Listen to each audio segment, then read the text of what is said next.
Yun, lakas na naman ang ulan guys. Grabe. Sa ganitong panahon, masarap magkape. Ayan po. Tayo yung magkape kung hindi ka busy. Sagot ko na ang tinapay at tubig. Huwag mong kalimutan magdala ng kape. Kape po tayo.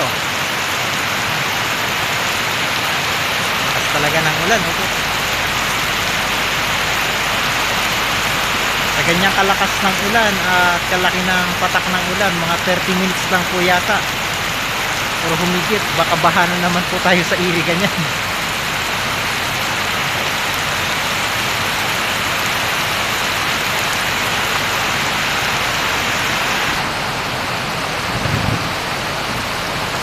Ulan. Kaya kung wala kayong ginagawa, tara po mag-relax tayo, samahan nyo ko. Magdala kayo ng kape. May tinapay na po tayo rito. Ayan o. Uy, talaga pagkasarap naman. Kape na lang po ang kulang. Tara po, daan na kayo. Yun lang muna. Salamat po.